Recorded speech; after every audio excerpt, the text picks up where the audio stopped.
psychologist up here. And so the staff psychologist went up and interviewed her, and what I read in court, you heard, right? You know, the trauma, the son, and that they can't rule out post-traumatic stress disorder and other Axis 1 disorders, Axis 1 being the highest. And this is the staff at MDC who have not done an evaluation. What they do is called crisis intervention. When something happens, and for example, when she's crying in her cell, which she is a great deal, when they look at her food tray and the food hasn't been touched, when she's anxious, all of this is reported, and hopefully you'll see some of those documents. Do you feel your client has got all these symptoms which you are just... Do you feel that your client has got all these symptoms, you know, what you have described just now? I believe that our client is totally traumatized, and that she's the victim of the American dark side, or whatever you want to call it. I believe that she has severe emotional, psychological, and medical issues that human rights required that she be taken out of the Bureau of Prisons and transferred to Bellevue so that she can be evaluated. Can you respond to what you entitled? She was found with obscene conduct of the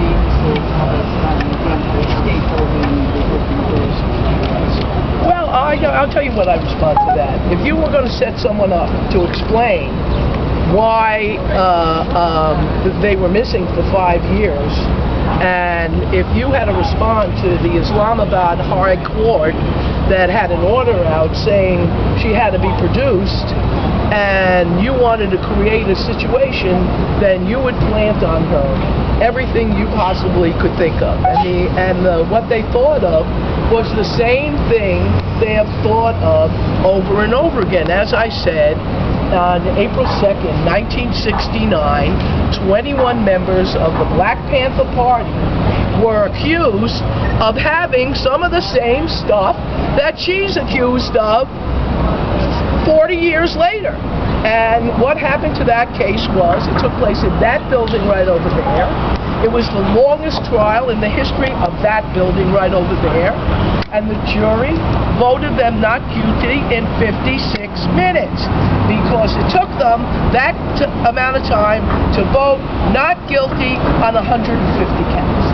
And I think that this is a similar situation, right? The reason why she has all that stuff in it, they gave it to her.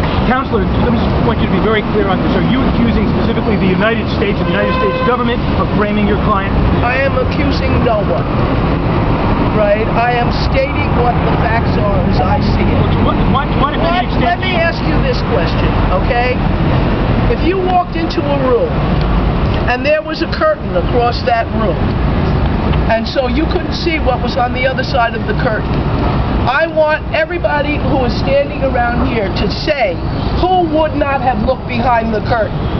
Maybe you wanted to see there was a cup of coffee there. The description of what happened is so bizarre and so strange that I am accusing no one of anything. All you have to do is read it yourself. You read the indictment, you see the first 5 paragraphs. What are they there for? They're there to prejudice you. She's not being charged with possessing any of those documents. Why was that put there? It was put there for the exact reason it's there, so that everybody can think that she's, quote, Al-Qaeda Ma. Yeah. The same reason that the government has been flooding the news about what was found to her in total violation of the rules concerning Russia. FINK, you requested that all, whatever she talked to the FBI agents, the details be given to you on that process. Excuse me? Didn't you ask that? Yes, I asked that when she was shot, she was taken to Bagram Air Force Base. She was in 4-point restraints. Right? You understand what that means? That means that she had soft restraints attaching her to the bed on both feet and both hands, and she was surrounded by FBI agents 24 hours a day. They were the only people she spoke to. Clearly, there are statements that she made. They're not admissible in court, right? Because When she was given her Miranda warnings, he said, you have the right to a lawyer. She said, oh yeah, I want that. Right? But yes, I want to look at everything she said. You said something, some government should do something. What is it the Pakistan government can do? The Pakistan government can do everything. First of all, the Pakistan government can go to the United States government in its highest diplomatic levels and ask that Dr. Siddiqui be repatriated to Pakistan. That's number one, right? And make it as a request. Number two, the Pakistan government should go to the American government and get an agreement with the American government to transfer her to Bellevue, New York University hospitals, so that she can be evaluated medically, psychiatrically, psychologically, and she can be healed. Right? That's what the Pakistanis can do. Was there an order by the Islamabad court to produce her, you mentioned? Yes, it was a habeas corpus petition filed in the High Court of Pakistan requiring the Pakistani government to say her whereabouts. That was due August 8th. You think that's why they finally... I don't know. Can you please describe the experience? Do you have any ideas? Excuse me? Well, as far as we understand, she was shot in her abdomen one time with the bullet coming out the other way, and it clearly was a bullet that went through her intestines, and she had serious surgery. When was the last time you saw her? August 11th. Is that right? Yes. Excuse me?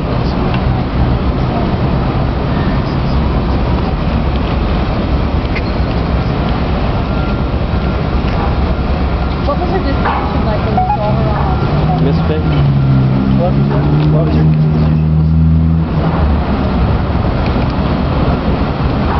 Actually, Gideon here has seen her more than everybody, right? You know, what would you describe her disposition?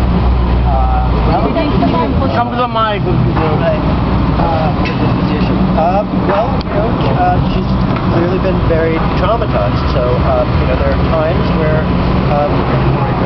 she's able to, she's very smart, so there are times when she's able to, communicate and be articulate, but she's traumatized and very much, and certainly not in a position to assist in her defense. Is she disoriented about where she is? Does she ask about her kids? Yes.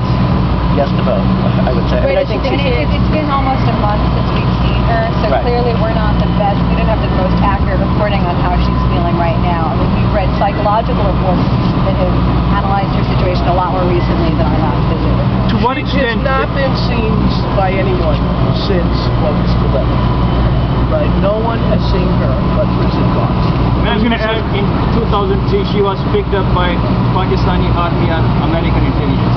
Did she said something about that or that topic? We can't discuss anything that we can speak of. to what extent does she have any ties to the organization Al-Qaeda, or for that matter, any terrorist group? I haven't a clue, and I don't think she does, right? But I don't know, right? And I don't think you do either, and I don't think the American government does. Does it make sense? Does any of this make sense when you think about Al-Qaeda?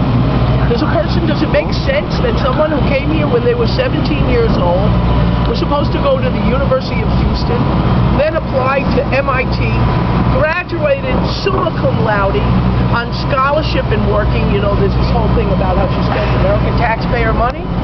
That's not right. She got scholarships because she was so brilliant, and she earned the money herself. She then went on to Brandeis University. Brandeis, right? Where she got a PhD. Now, who runs Brandeis University? Right? I mean, everybody you see here, the three of us, we're all Jews, right? This is a person who got a PhD at Brandeis, and all of a sudden she became an Al-Qaeda death to the Jews? It makes no sense. It makes no sense. nothing about this story makes sense from the American point of view. So go read Jean Mayer, and she'll give you the answer. Jean Mayer, The Dark Side, guys. Ron Suskind. Just read this. About children. About the whereabouts of those children.